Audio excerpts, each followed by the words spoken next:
Good morning, everyone. Please feel free to continue eating. I don't want to stop that. But on behalf of the Reagan Presidential Foundation, it's a pleasure to welcome a really, truly distinguished audience to the 4th Reagan National Defense Forum. Since our first meeting in 2013, the forum's become one of North America's premier gatherings for defense and national security experts, and we are delighted to see you all here. What was once a much smaller event open to anyone with $249 to spare has become an invitation-only gathering where several hundred people had to be turned away this year and are hoping to make the list next year. Today, like each forum before it, we will examine and debate the preservation and improvement of the common defense and how Ronald Reagan's enduring principle of peace through strength might apply to the present moment, particularly in light of the results of the recent presidential elections and the upcoming transfer of power from one president to the next, one of America's greatest traditions. This is a perfect time to address the enormous challenges before the United States and its allies. But first, before that business, I'd like to ask Coast Guard Reservist Lieutenant Stuart Ambrose to lead us in the Pledge of Allegiance. Stuart? Please join me. I pledge allegiance to the flag of the United States of America and to the republic for which it stands, one nation, under God, indivisible, with liberty and justice for all. Thank you.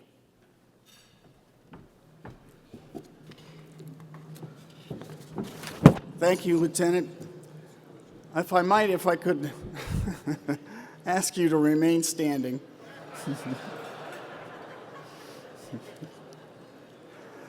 As Lieutenant Commander Paul Kim delivers the invocation.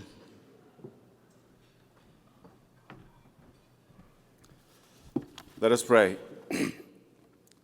Lord God Almighty, first of all, we thank you for your amazing grace and unconditional love. Because of you, we breathe, we move, we live with purpose and passion and have victory. Gracious Lord, we thank you for giving us this beautiful day to commence 4th Annual Reagan National Defense Forum and for gathering members of Congress, members of Department of Defense, our great men and women of the armed forces, national and international dignitaries, and distinguished guests at the Ronald Reagan Library. Lord, remind us that according to Ephesians 6:12, we are not fighting against flesh and blood enemies, but against evil rulers, authorities of the unseen world, against mighty powers in this dark world, against spiritual forces in the spiritual realm. That is why you said through the mouth of King Solomon in Psalm 127, unless the Lord builds a house, they labor in vain who build it. Unless the Lord guards a city, the watchman keeps awake in vain. Your son and servant, President Ronald Reagan, fully understood that and strongly believed you are indeed the source of our hope, our strength, and our life. As he humbly and diligently sought divine guidance, you revealed to him the principle, peace through strength, which helped him lead our nation and the world in achieving peace and the prosperity by defeating the enemies at the time, protecting and projecting freedom around the world. Lord, remind us of your foundational and divine purpose for our nation, especially in such time as these, as we face new threats and enemies. We are truly called by you. Impart to us humble spirit, resolute heart, unwavering strength as you imparted to President Reagan. May there be much flow of vision, passion, inspiration, and insights in defending our beloved nation and projecting freedom around the world during this forum. Finally, Lord, bless everyone here with your words from Isaiah 60. Arise and let your light shine for all people to see. For the glory of the Lord is shining upon you. Even though thick darkness may cover the earth, the glory of the Lord will rise upon you and shine over you. We commit this very special event to you, Lord. May the sin-forgiving, life-giving grace of our Lord, the infinite, never-changing, unconditional love of our Father God, and anointing, comfort, and the Holy Spirit be upon everyone who are present in this place forever and ever. Amen. Truly be seated.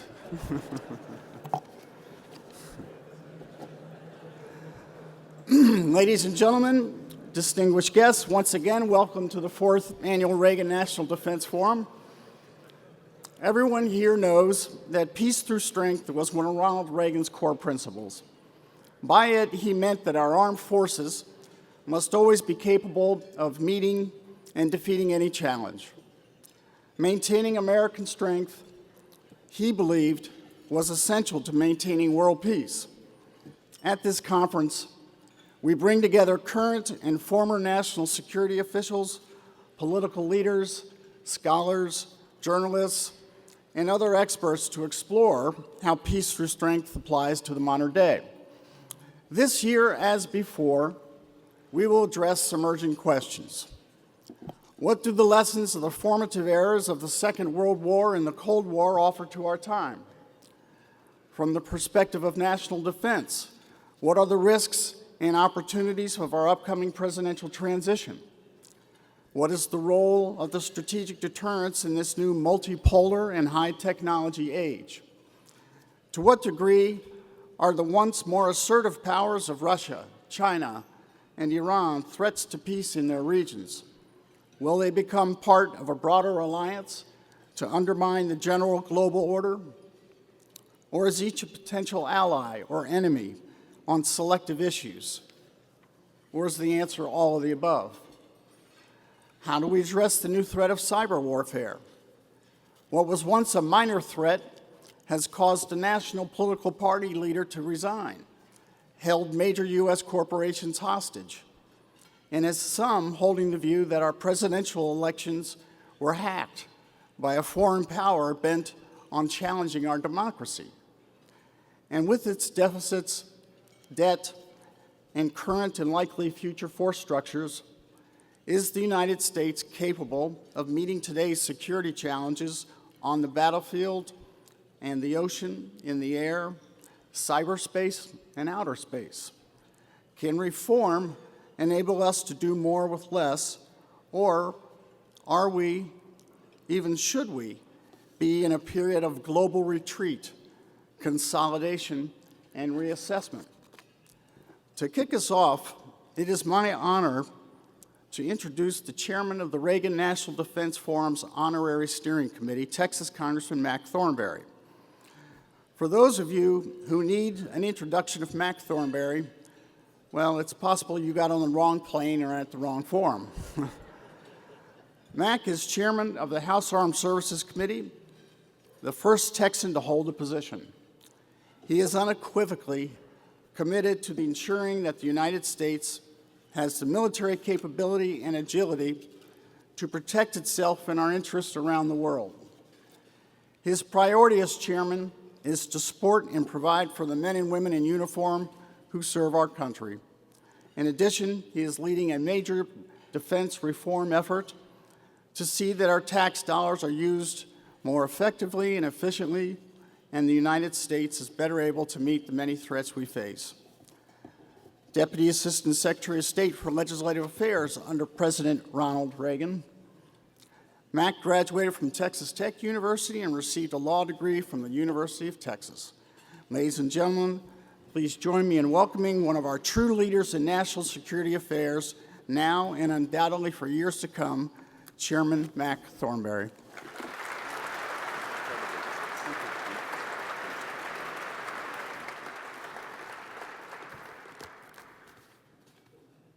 Thank you, John.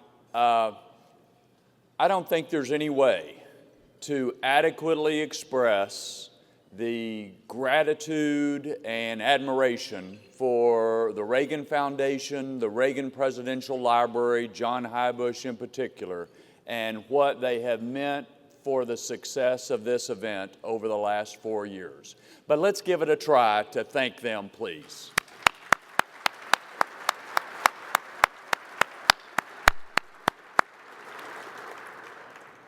You know, from the beginning, obviously, the spirit of President Reagan has permeated this event.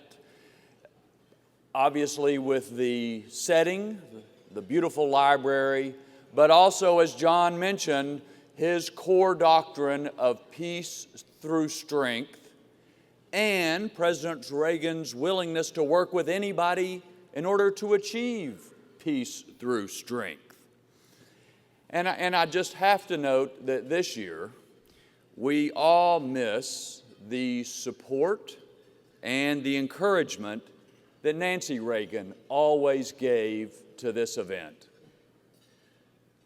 I want to take just a second and thank and recognize my colleagues from Congress who have joined us here this weekend. As you all know, we are just in the wind-up of this year's legislative session. We had votes on Friday, votes on Monday, and yet a good number of colleagues who are central for defense work have joined us.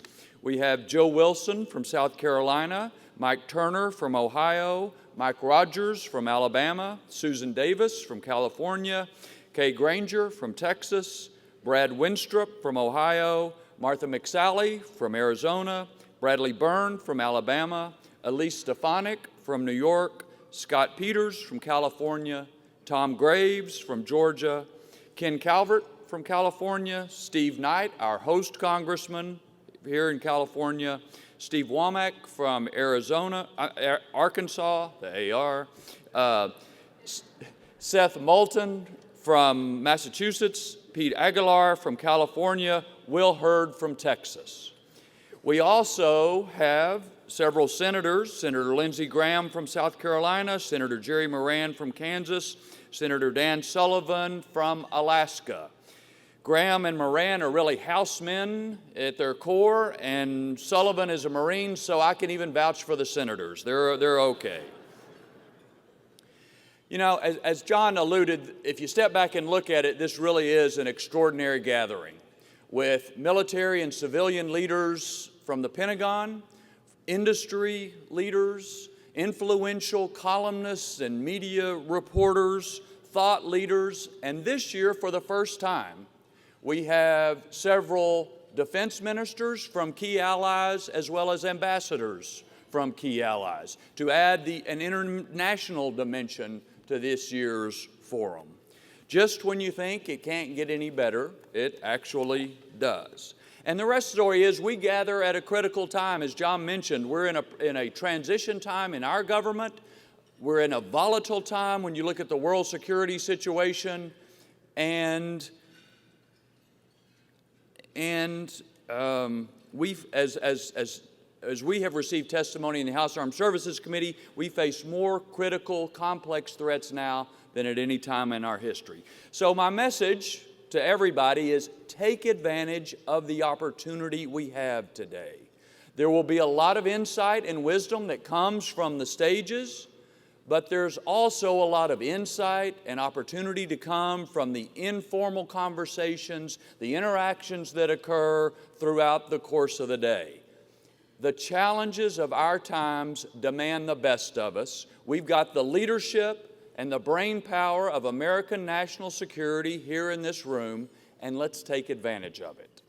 And so to get going, right to the meat of the matter, it's my honor to introduce our first moderator for the first panel today, which will reflect that special international aspect. Gordon Lubold is a Pentagon reporter for the Wall Street Journal.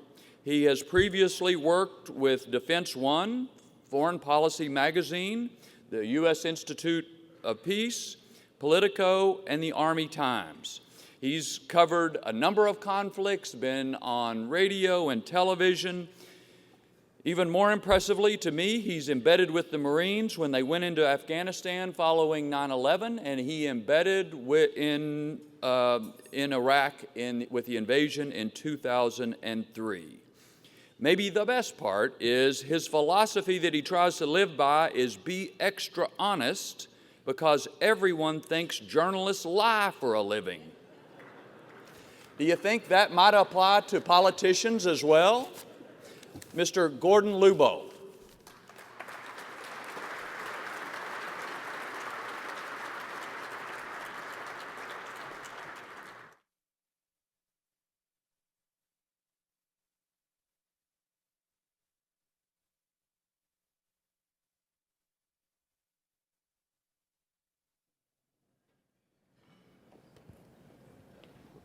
Awesome.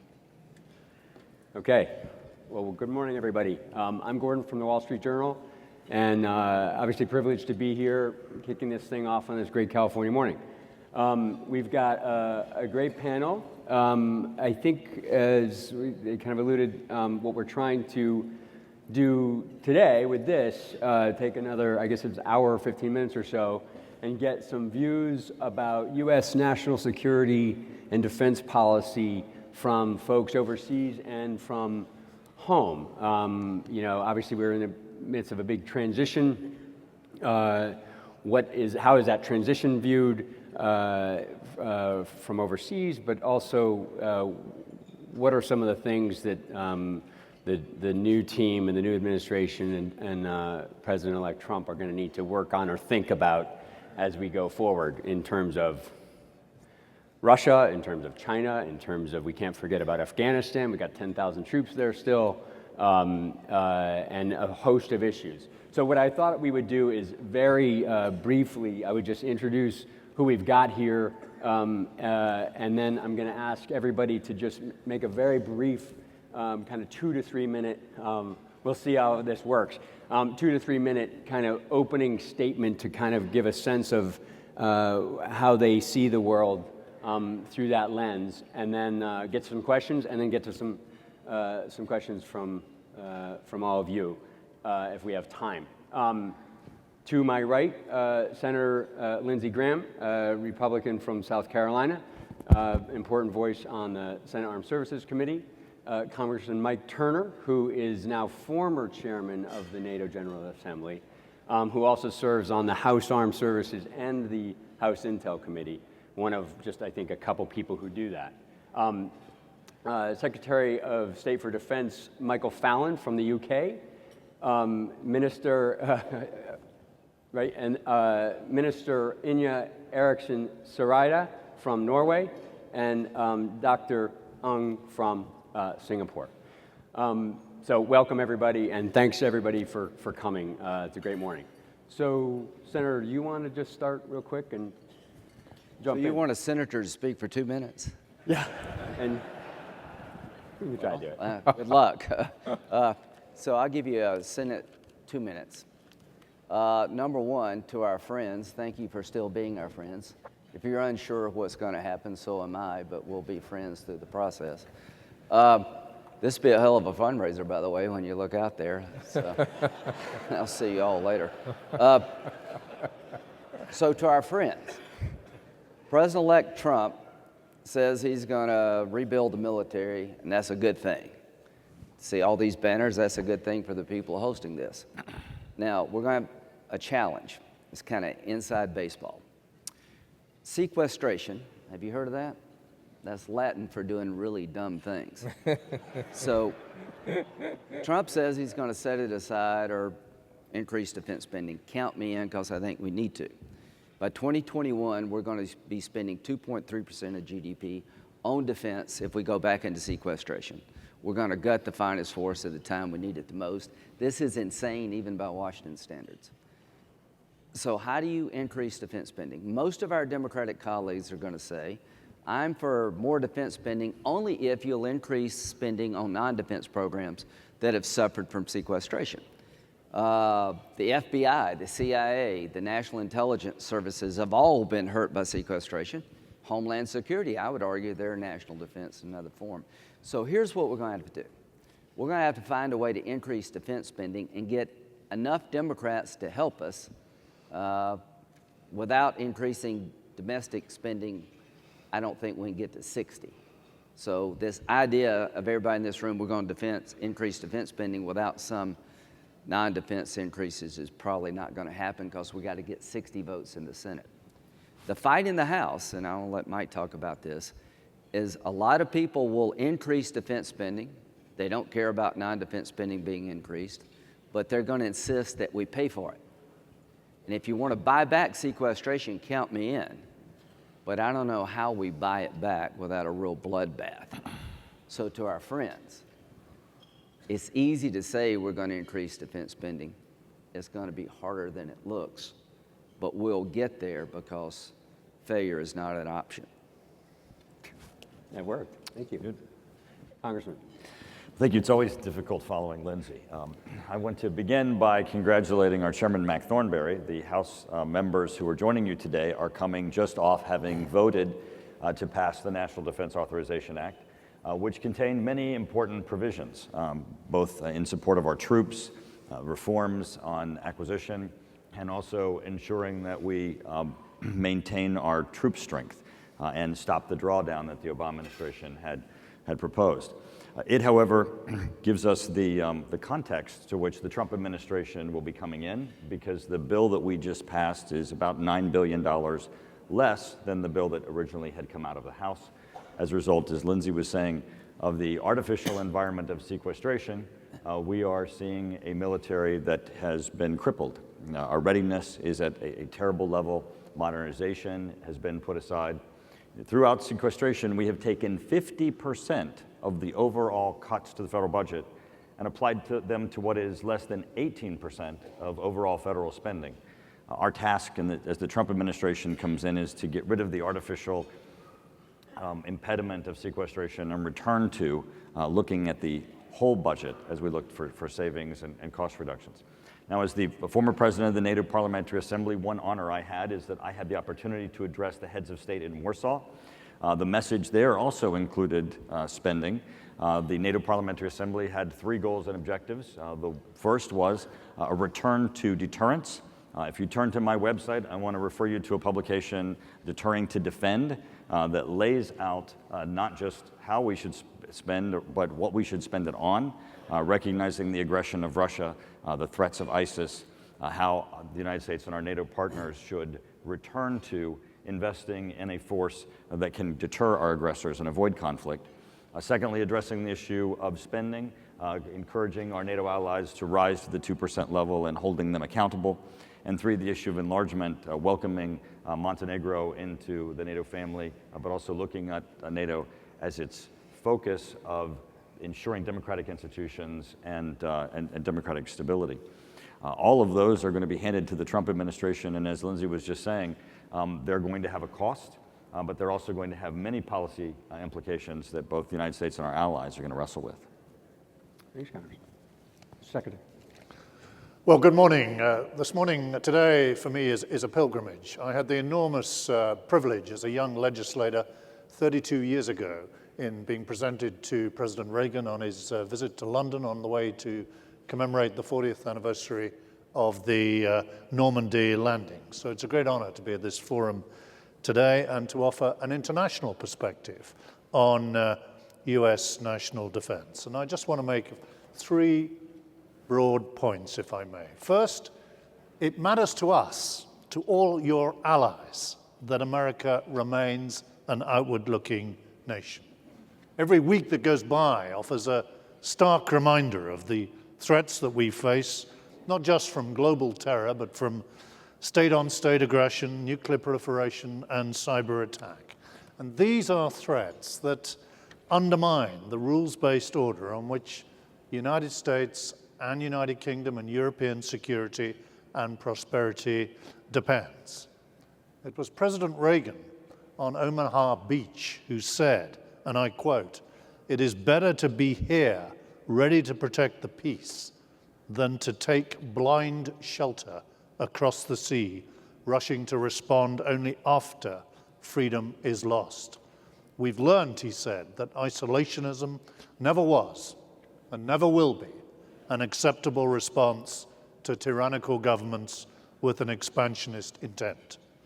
So as ever, Ronald Reagan was right. United States national security, like our national security, relies on the international system and the institutions we put in place after the Second World War. Second point, NATO is as good for the United States as it is for Europe. Let's remember the alliance's collective commitment when NATO invoked Article 5 after 9/11.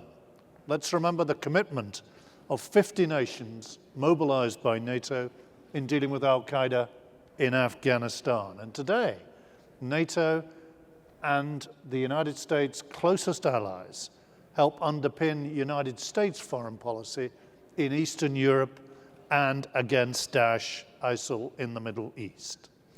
And NATO also brings assets to the table, allowing the United States to draw on allies, on their forces and their bases, offering interoperability and capabilities to deliver complex operations, not just in Europe, but well beyond, and sharing the burden of nuclear deterrence through the independent capabilities that the United Kingdom and France offer and the basing of dual-capable aircraft in Europe. So it is also worth reminding ourselves that even without the United States, NATO is collectively investing some $240 billion in its defense. Of course, it should be more, but it is already more than China spends on defense and a lot more than Russia spends on its defense. And a considerable amount of that money is spent here, is spent on American military hardware and equipment, sustaining many jobs in America. Now, I agree with your president and your president-elect that many NATO nations need to do more to pay their way, and the US taxpayer should no longer be expected to shoulder a disproportionate burden.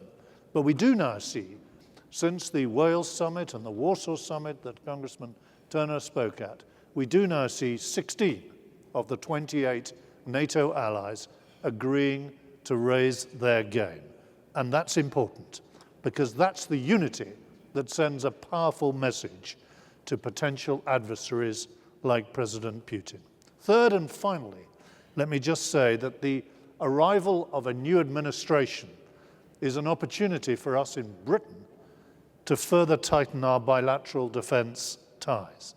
There is no greater proof of the cooperation between Britain and the United States than the fact that our nuclear ballistic submarines share a common missile compartment. And we're investing billions in US attack helicopters, maritime patrol aircraft, drones, and other systems. Today, I'm announcing we're signing a $125 million contract with General Atomics Aeronautical Systems to double our own UAV fleet. So let me say finally, in conclusion, in a few days' time, we'll remember the tragedy that came out of a blue sky at Pearl Harbor. Next year, we'll be reflecting on a century since the first of your doughboys crossed the Atlantic. Those two events forged the closest of partnerships between our nations. It's a partnership that has been sustained throughout the modern era, through the Gulf War, to Afghanistan, and counter-ISIL operations today. And it works not just because we share a history and a language, but also because we share the same values, the same devotions to freedom, to democracy, and to equality.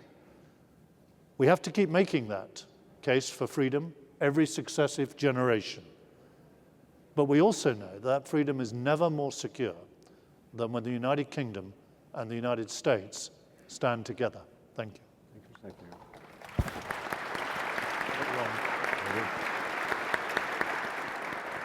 Secretary. Please. Thank you. Good morning, everyone. I've never participated in a panel before under a plane, let alone the Air Force One. It's a magnificent sight. And I do think that as leaders, we have an obligation to see the world as it is, not as we would like it to be. And that has some consequences, and I would like to point out two main challenges that I see. One is Russia. It's a more authoritarian, it's a more capable and a less predictable country. We have right on our doorstep one of the largest concentrations of non-Western military forces in the world.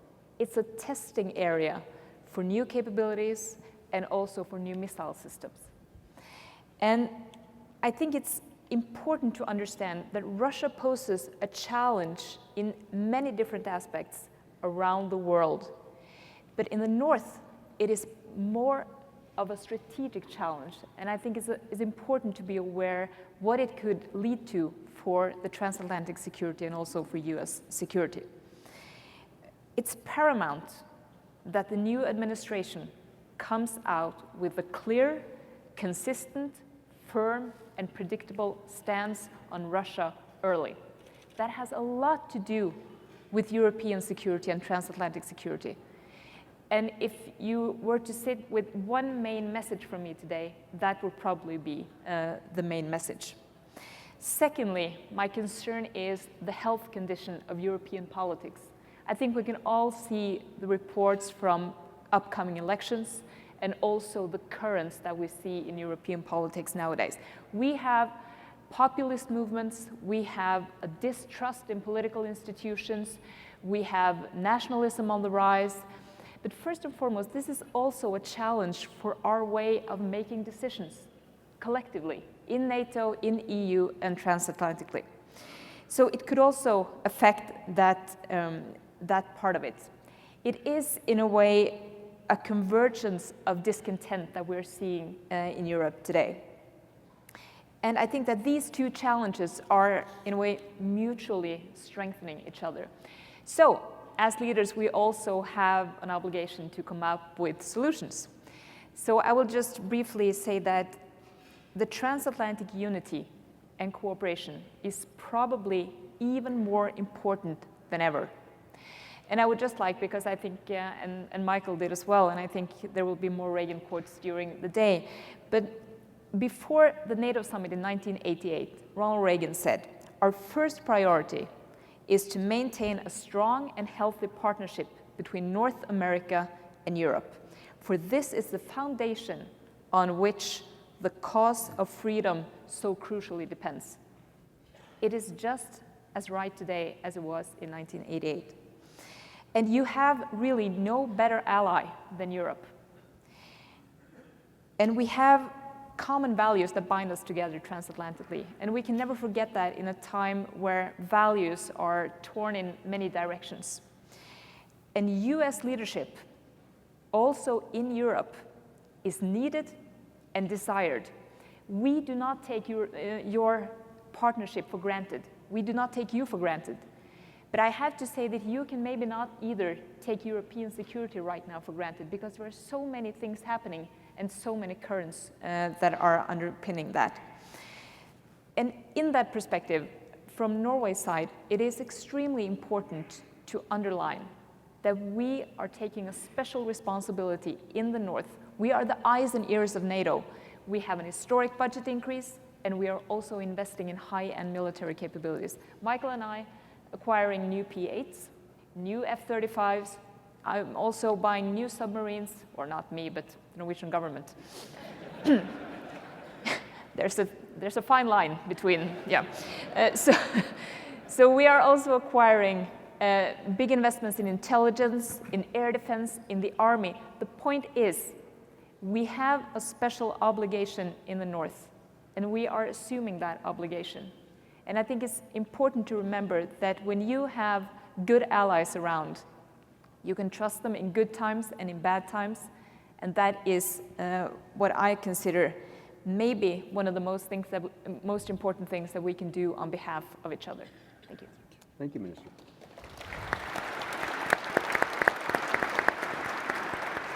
Thank you very much, Gordon. First, let me thank everyone for inviting us to this forum. It's my first time visiting the Ronald Reagan Presidential Library, and I must tell you it's done very well. American vibrancy in terms of the way you do things has always been exceptional.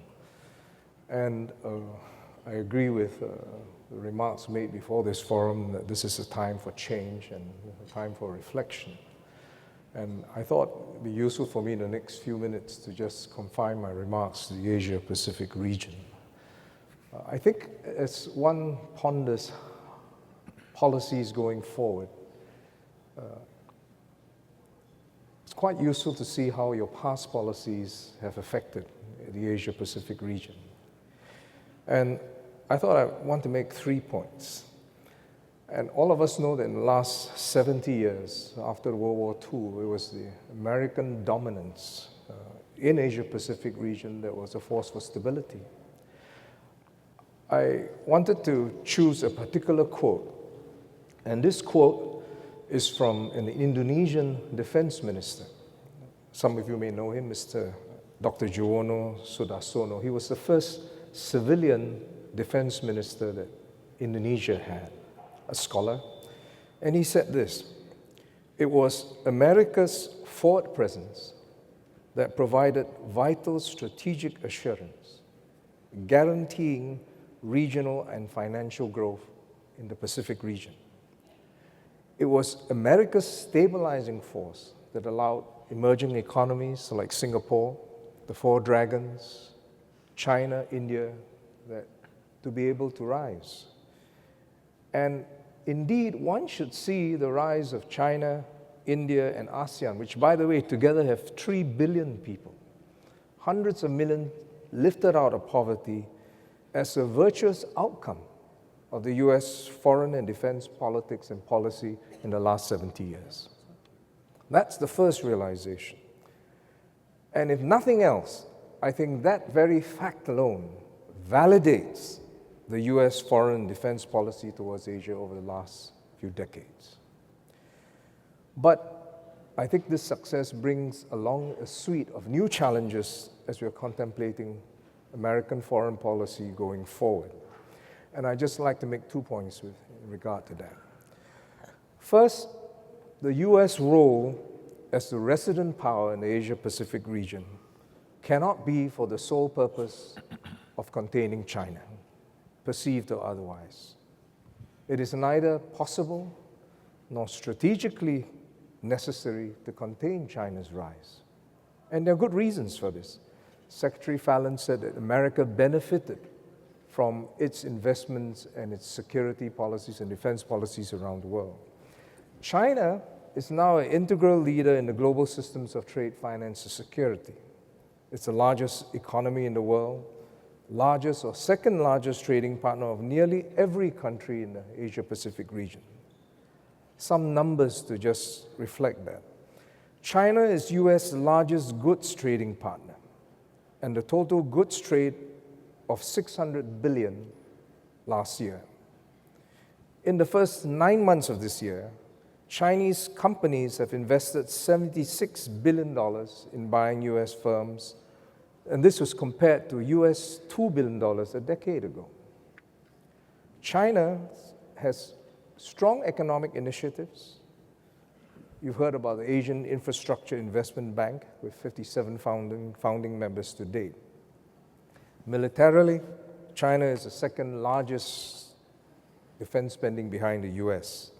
And the PLA participates in many peacekeeping operations that are global in nature. And it is clear that China needs the world as much as the world needs China. And I think this interdependence will grow, not diminish. My second point is that the US presence in the Asia-Pacific region, based predominantly on security, is unidimensional and structurally brittle.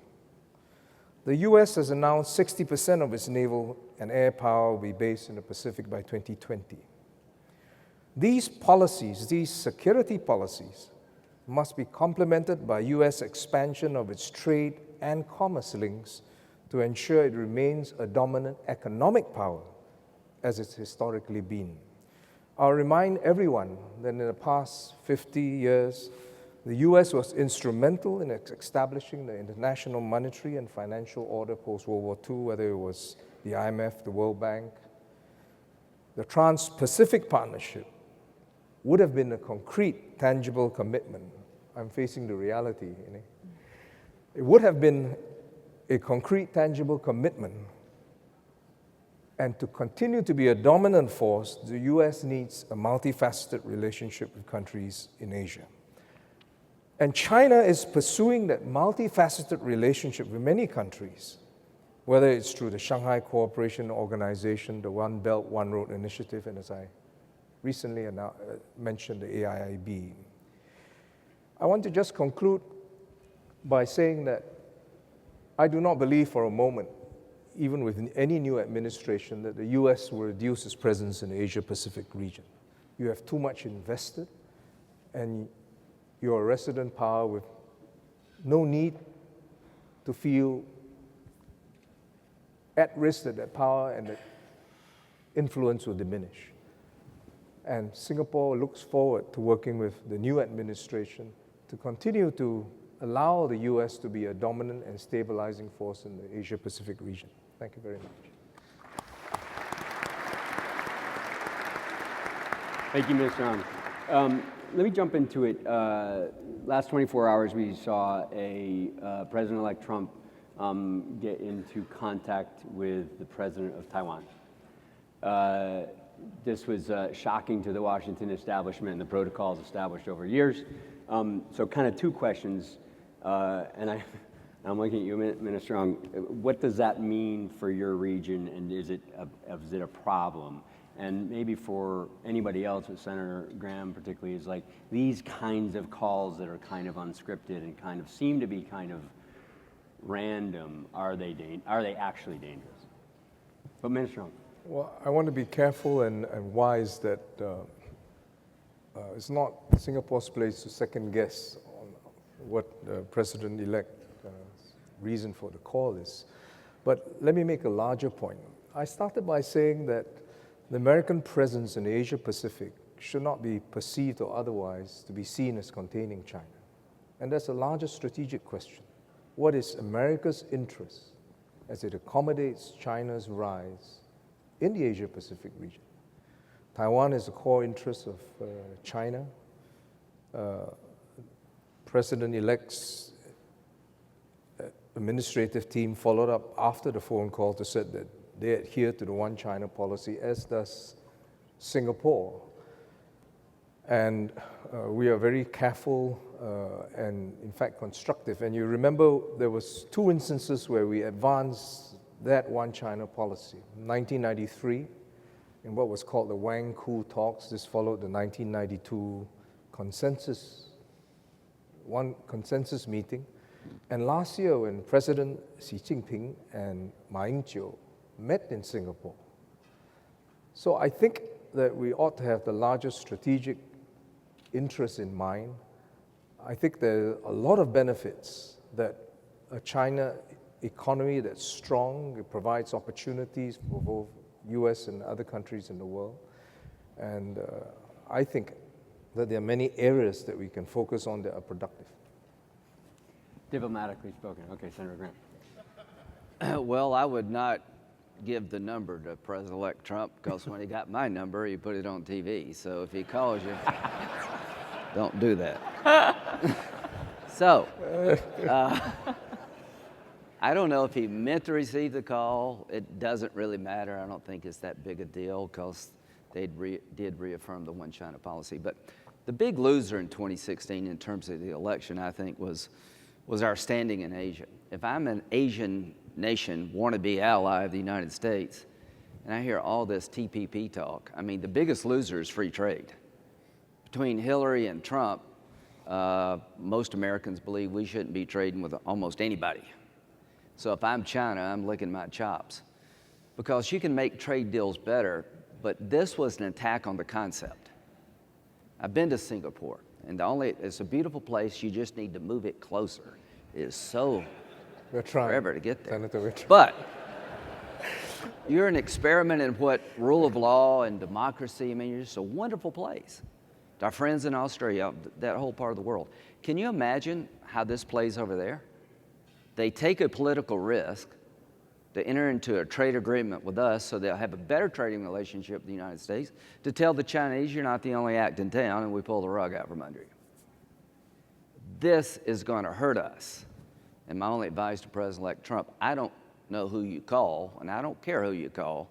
You need to sit down and think long and hard about the TPP being a better deal, but we need to re-engage. Secondly, South Korea and Japan. If you're in South Korea and Japan, and you heard in this campaign you don't pay enough and we're going to charge you more, I hope that will stop. South Korea and Japan have paid a lot.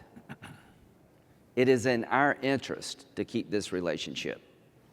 We're not charging rent here. The bottom line is, I think the rhetoric around the relationship with South Korea and Japan as being too one-sided was misleading and not factual and sends the wrong signals. The idea that the TPP is a bad deal for America because when you trade with people over there, you lose jobs here. We need to repair the damage domestically, but I'm going to do everything I can, Minister, to try to get the Republican Party back to where Ronald Reagan was. In Ronald Reagan's world, you trade with your friends, you value the relationship, and you stand up to your enemies. And final thought, nobody talks enough about this, but President-elect Trump's going to have a mess when it comes to North Korea. What does he do? Is it wise for the United States to allow the missile program in North Korea to continue to be developed at the rate it's being developed, where it one day will have ability to hit California or even deeper into our nation? Would you use military force to stop such a program? President-elect Trump is going to have a lot of problems, not just in Syria, not just with Russia, but in Asia. And I think all of us need to help him. To just interject for a moment on the issue of trade, Ohio went for Trump. Ohio certainly has been significantly impacted by trade. I don't think the message to our partners or allies in trade is that is anti-trade. It's anti-raw deal trade. And I really do think the American public, I think it was evidence in this campaign, do feel that there is a difference between fair trade and free trade. And we do need to come back to the table and reevaluate these issues. And I'm certain the Senator agrees that in each of these, it is, if we come to the table and look at how we can improve the relationship, that good can occur. On the issue of what the president is facing, one of the issues that we've had with the transition from the Obama administration is not just that they had wrong policies at times, but it's the indecisiveness, the indecision that would occur. It's going to be very good, I think, for this administration to dedicate itself to some clarity in policy, and I think that will help with all our allies. If you look at Syria, if you look at Libya, the lead from behind, even our NATO allies frequently looked to the administration and wondered, where the administration was going to be on issues as basic as Montenegro. But the senator is absolutely right on the world is a very dangerous place. What this president is being handed with Russia, and not only its aggression, but what it's accomplished in Kaliningrad and Crimea and Syria in creating an area of access of denial for sea, land, and air. The missile program for North Korea, missile program from Iran. The United States is becoming reachable, and so therefore we're at much greater risk. And some clarity of policy, engaging our allies, and tackling these issues is going to be tough. One more question on Asia before we pivot, and I'm going to get back to you guys. See what I did there? All right. What does with the political instability in South Korea now and generally on the peninsula, what should Donald Trump do to counter who is probably the wolf closest to the door in terms of causing trouble in this transition, or seems to be? Go there and say, you know what, you're a good ally. We'll try to have a more balanced relationship, but just show up. I'd advise him to go to where? South Korea and Japan. Okay. Just go as President of the United States and said, we are coming. Obama was right to pivot. He was wrong to let the military be degraded, so you can't really pivot. TPP is the right thing to do. Go to Asia and say, we're going to look at this trade deal anew, but I'm not going to abandon trade, and I'm not going to abandon you. We're going to be here in South Korea and Japan as your partner, and to North Korea. If you continue to march down the road of trying to develop a missile that can hit the United States, you do it at your own peril. Draw a line and mean it. Okay. Good.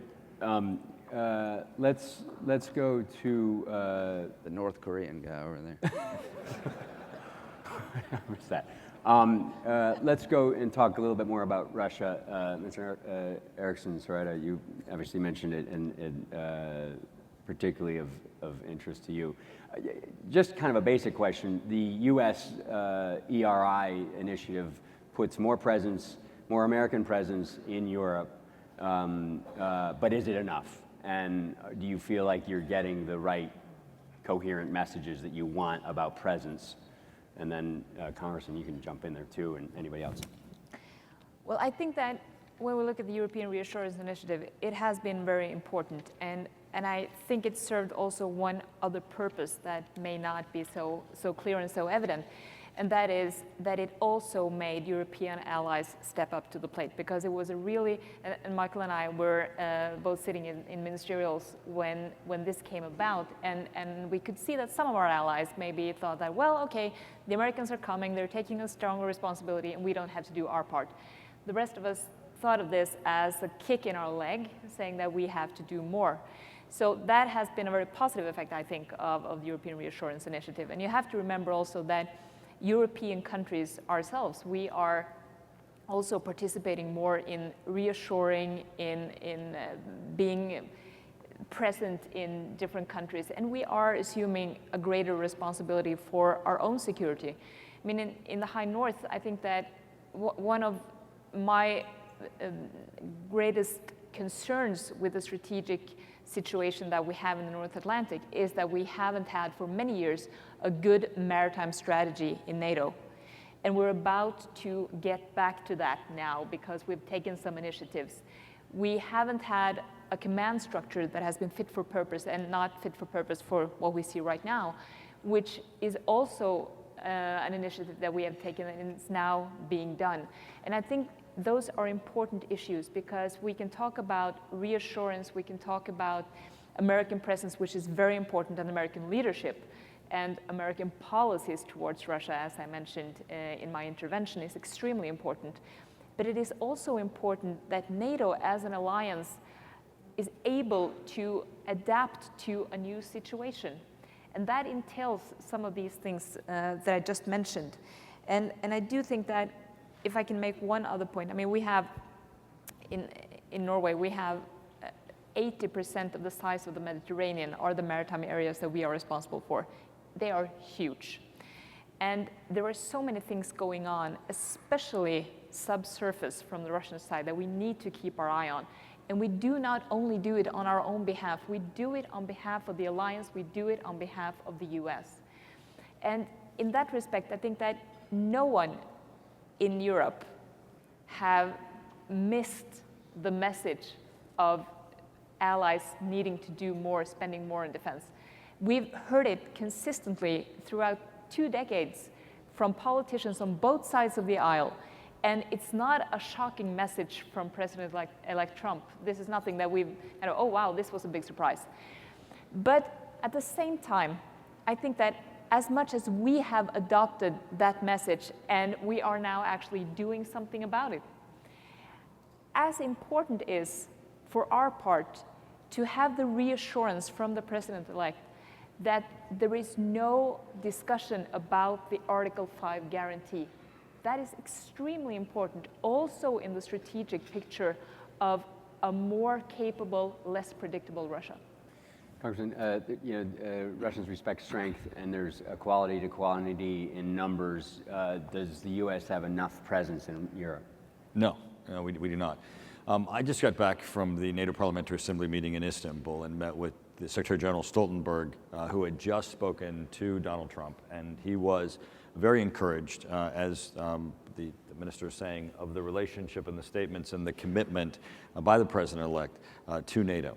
On the issue of spending, we all, both our allies and the United States, need to increase our commitment. The ERI, European Reassurance Initiative, is certainly important. It prepositions some troops and equipment. It recognizes that the Atlantic is now contested space, and if there is a conflict, that we need to have this forward presence. But if you look at the RAND study with respect to the Baltics, it shows that NATO, and even with the United States, limited presence or increased presence in the ERI, we don't have a sufficient troop levels or capability to respond to Russian aggression. But the issue does remain on the European side. Although we have done a European Reassurance Initiative, there needs to be an American Reassurance Initiative. Not all of our allies rise to the level of spending, and although the President-elect says Article 5 is not conditioned upon spending. Spending does need to rise to the level of an Article 5 commitment. I have many of the parliamentarians in the NATO PA who say when they go to their parliament floor, they're told by their fellow parliamentarians, why do we need to increase spending? We're in NATO. Well, that should be the other way around, right? It should be we have to increase defense spending because we're in NATO. Now, the bottom line, though, has to be an absolute commitment to NATO. Not only is it the most successful military alliance in history, it is based upon our shared values. It's based upon democratic principles. It has been the light that has caused freedom across Europe. It is what has kept us safe. And those shared values, I think, are even expressed in the UN. One additional development in Europe that's going to be interesting is the UK begins its process of leaving the EU. And when you look at the defense spending outside the EU, you'll have Norway, you'll have UK, United States, Canada, Turkey. The portion of defense spending outside the EU, I think, is also going to beg the question of duplication with the EU and a greater commitment to NATO. Secretary, you want to jump in on this, and also, you just want to give us some sense of how you see the world post-Brexit through this lens? Well, just picking up Mike Turner's important point there, the enhanced presence in NATO, the 4 battalions that will deploy next year onwards in the 3 Baltic states and in Poland, it's interesting that after Britain leaves, 3 of those 4 battalions will be non-EU members, will be led. Will be Canada, United States, United Kingdom, plus Germany. So, who is defending Europe? It is the 3 of us plus Germany. And it's also worth noting that the lesson, as Ina said, is that Europe has to spend more. Sure, it does. 19 of the 28 aren't spending 1.5%. 4 of them aren't spending 1%. So there are European countries, and by no means always the poorest European countries, who certainly need to spend more. So this enhanced presence is extremely important. It needs to be accompanied by continuing reform of NATO. And again, we agree with the President-elect on that. There is more institutional reform to make NATO more responsive, to make sure its troops and aircraft can move more easily inside NATO's borders, and that a reaction force is truly reactive and can deploy as quickly as necessary. There is plenty more internal reform to be done. You asked me finally about Brexit. I hope it's clear since the referendum that far from stepping away, we are stepping up. We're leading one of the 4 battalions in NATO. We are also deploying troops into Poland as part of the United States battalion next year. We are sending our Typhoon aircraft down to Romania next year to do Black Sea policing to strengthen stability in that region. We've increased our commitment in Afghanistan by 10%, and we have doubled the number of troops we have training in Iraq, training Iraqi and Kurdish forces. So although we're leaving the European Union, we will still be making our commitment both to the European continent, to its security, and it is our continent as well, and to defending the international order. And we will continue to make these commitments around the world, particularly defending democracies that call for help, Afghanistan, the Ukraine, Nigeria, and many others. Since you mentioned Afghanistan, I think we'd be remiss. I have a friend who got deployed to Afghanistan when he got his orders. His friends and neighbors expressed surprise that the U.S. still had troops in Afghanistan. This was just a year ago. What to do about Afghanistan? The new president will have a decision to make. The existing president has drawn down, or will be drawing down, I think by the end of the month, to 8,400. Whether Afghanistan? Well, the 8,400 number wasn't the number given to the president by the military. Their preferred number was probably north of 12,000. The spokes that we have, the bases we have at 8,400, pretty much do the job, but I hope he would consider sending more. The counterterrorism mission alone in Afghanistan is worth more. Afghanistan is one of the best platforms for the United States and our allies to monitor international terrorism. And for us not to have a robust presence there, making sure there's another 9/11 here, is a huge mistake. The Afghans will accept more. the Congress and the American people would support more. I really think General Dunford is one of the best general officers I've ever met. I do believe that a few thousand more people going to Afghanistan, given the tenuous situation in Afghanistan, would not only militarily help, particularly aviation assets, the Afghans, it would be a signal to Pakistan, it'd be a signal to Iran, to the Taliban, and to ISIL at a time we need to send that signal. The numbers in Afghanistan, history will not judge when we left Afghanistan as much as what we left behind. And if we don't beef up our presence now, I think we're going to regret it later. So Afghanistan is not top of mind, but that's kind of why I want to dwell on it. And I think that almost everybody might have something quick to say. So I welcome some inputs. Very briefly on Afghanistan, I completely agree with Lindsay. We've all invested a lot of blood and treasure in Afghanistan. It's fragile, but there are three very strong reasons why we can't let it go.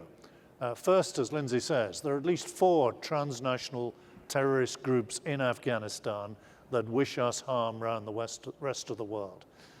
Second, if Afghanistan collapses, we could see millions on the march in terms of migration westwards towards Europe. And thirdly, Afghanistan is a democracy. Right. Very fragile, very imperfect, but 6-7 million people in Afghanistan went out to vote.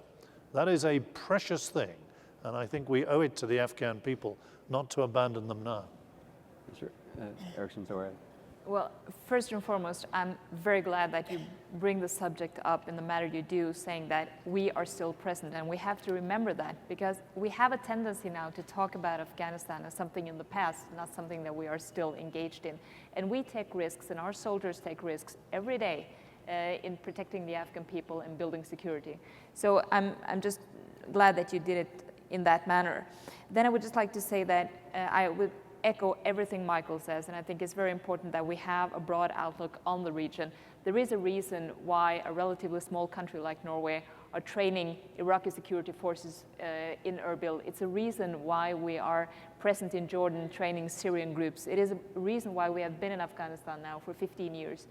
And it is also a contribution to our own security. And I think we have to remember that in a world where almost everything we do could be a potential conflict. It could be a potential scenario that affects our own security.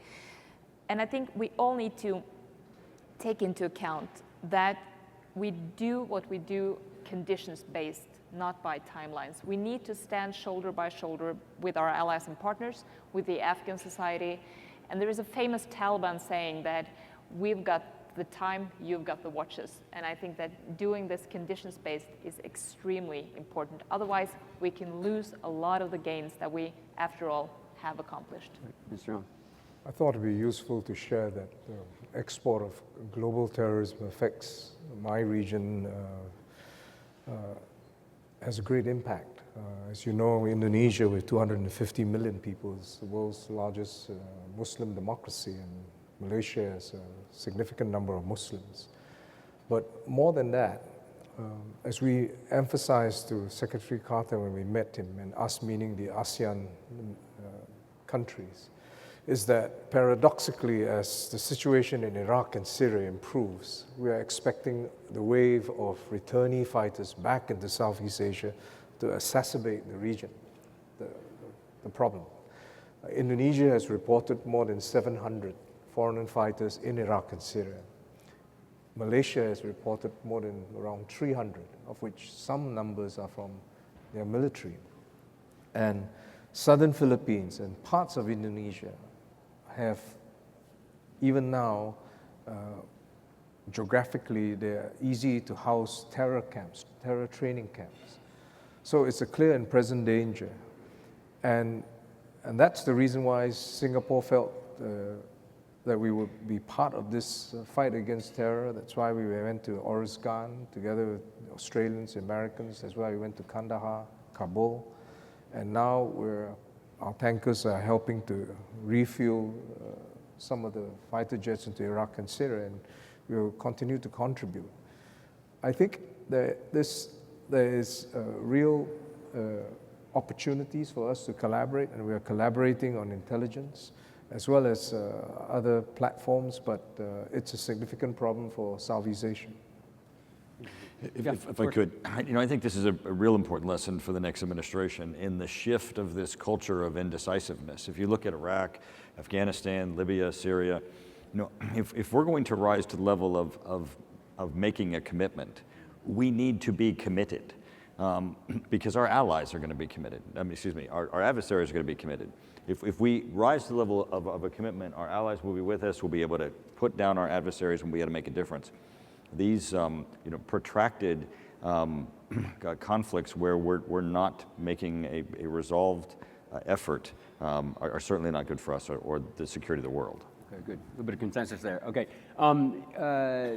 Also this week we saw, or I guess formally President-elect Trump will announce Jim Mattis to be the new Secretary of Defense, at least nominate him. So I want to get a quick take on the kind of the congressional view of that. But one thing that struck me is, General Mattis has been known for saying a lot of things, but one is he popularized I think the 1st Marine Division's slogan is no better friend, no worse enemy. And I was kind of noodling this, and it occurred to me that this is some kind of a template to kind of look at his approach and potentially President-elect Trump's approach.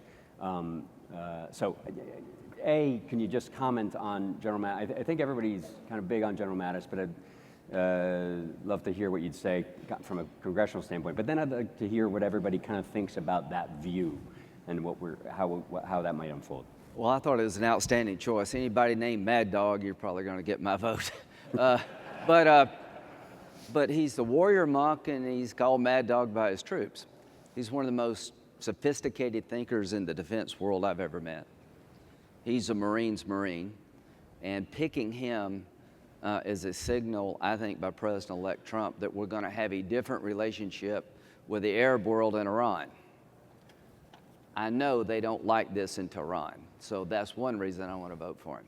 He has had a clear-eyed view about what the Iranians are up to. This deal sucks. I hope we can get a better deal.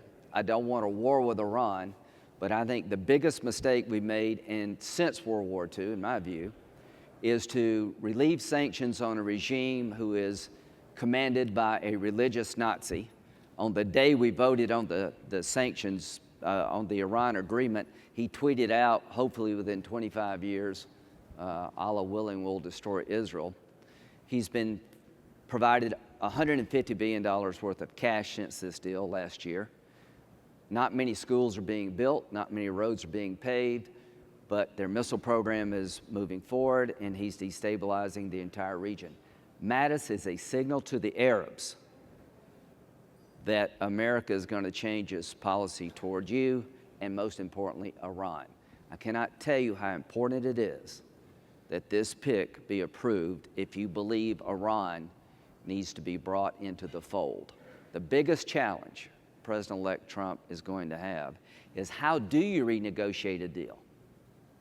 What leverage can you have?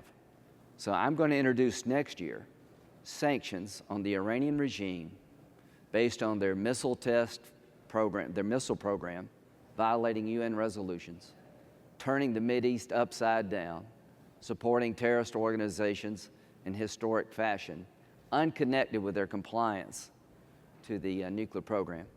I don't know if I can get 60 votes. It's going to be a hell of a debate. But if we could pass these sanctions, it would give President-elect Trump, as President Trump, leverage to get a better deal.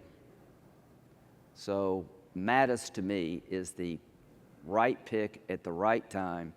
He wants to rebuild the military, and the warrior monk is true. Most warriors don't want to go to war unless they have to. But most warriors understand that the biggest cost in war is to lose one. So he's the right guy at the right time, and I hope he gets approved. Thank you, Senator. Who else wants to jump in on it? Obviously, as part of our discussion, we need to reinvest and reinvigorate our military and the Department of Defense. He has the leadership capability and the knowledge to do that. But also, since we've come through a very tumultuous campaign, what a great signal to our allies and, as the Senator has said, to our adversaries as to what U.S. policies might be. I think it gives some real confidence and stability in our international relations. One of, I haven't read Art of the Deal, but I was traveling with somebody recently who did, and who made the point that Donald Trump likes to make the deal and then kind of do the negotiation. It contributes to this idea of unpredictability and some drama. We checked that block. Yeah, we checked that block. But I think General Mattis's kind of outlook tends to be predictability, no drama, allies that were there, clear, coherent message. Not sure yet how those two things will square, but I mean, jump in on that if you would, Mr. Secretary. Well, we thoroughly welcome this appointment, and I sent him a note of congratulations yesterday on getting the nomination, and we hope that goes through to confirmation. He is well known to our military. He has solid combat experience. He has substantial command experience, and is clearly a thinking soldier as well. So for all those attributes, we are really looking forward to working with General Mattis. On Iran, I think what's most important at the moment, whatever future course President-elect Trump takes, and indeed the Senate under Lindsey's stewardship might take, what is really important is to make sure that the existing agreement is actually being enforced properly, is being verified and enforced where necessary. And then we'll need to see where we go from there. I also think that it seems like a very good choice. We have a lot of military personnel who has first-hand experience with working with him in international operations, and I got text messages from a variety of people when the nomination was clear, and saying that from our special forces, many of them whom he knows by name actually from earlier days, they were thumbs up, and also from our previous NATO ambassador who worked closely with him when he was SAC-T, also has a very positive impression. So in my view, I think it is positive also for our region that it is a person with knowledge of the region. He knows about the pre-positioning program that we have of American equipment, and he has operational experience, which is good, but he also is a person that has shown himself as a very good partner to cooperate with in different areas. So it seems like a good choice, and he will now, of course, carve out his policies, and he has given good signals, in my opinion, on especially the relation with Russia. Okay, good. Mr. Young, great. And then I was told pointedly to get one question from the audience. I wish we had 12 questions from the audience, but Minister, go ahead, and then we're going to jump to somebody make a good question. Obviously, the Defense Secretary's decision is an internal one, but I had the privilege of meeting General Mattis as near CENTCOM commander in 2008, and my SAF officers have the highest regard for him. But let me also just finish by saying this of the Defense Department. It has shown commitment to the Asia-Pacific region, unremitting, totally committed to the stability and security of the region, and I believe that if General Mattis is confirmed, that he will continue to do so, and we look forward to working with him. Awesome, thank you very much. Okay, sorry, let's get some questions from the audience, or at least one anyway, but let's make it a good one. Who's got something good? I gotta say, this is a sea of people. There's got to be one question for the panel. To the woman there in the back. You probably are going to have to speak up because. Yeah. Oh, sorry. I guess there's a microphone here. Want me to see if there's somebody closer, and then you can walk over, and if we could grab you. Anybody just yell loudly? No. It's coming. I guess they're coming to you. There he is. Makes you appreciate how complicated D-Day was. That's right. All right, thank you very much. Okay, go ahead, ma'am. Yes.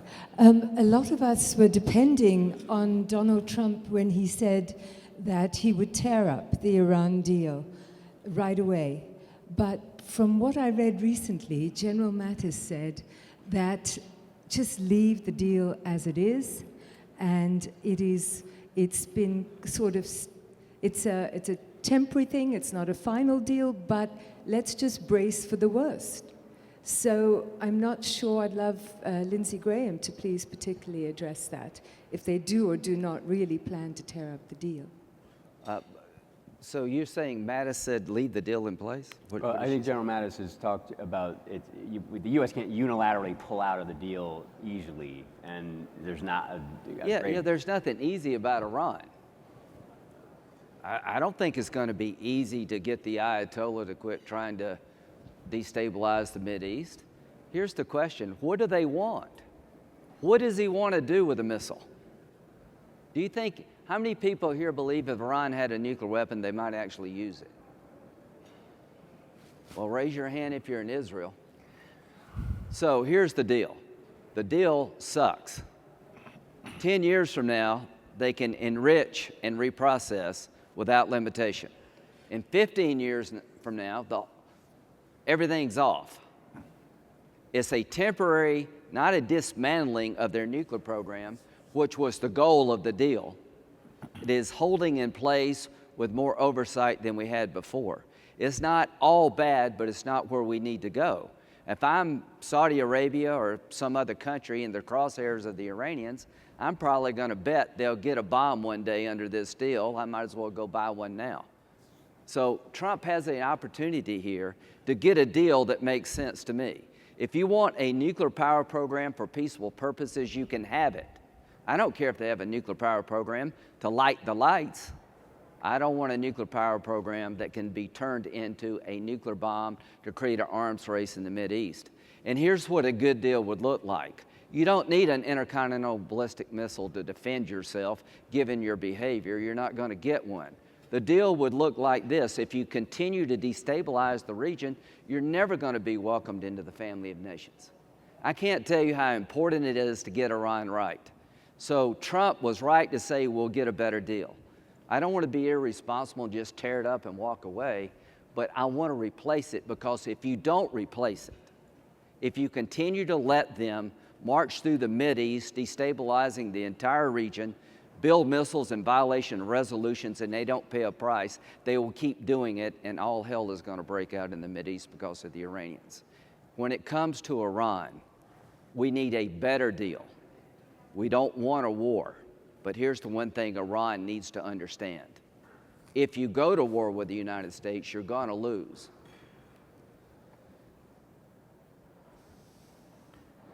Okay.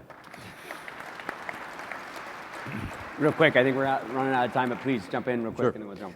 One aspect of the Iranian deal that I think we also need to underscore is that if the United States alone does undertake sanctions, they are highly effective. Our regime of those controls are so pervasive that we don't need the world to join us in order to affect Iran.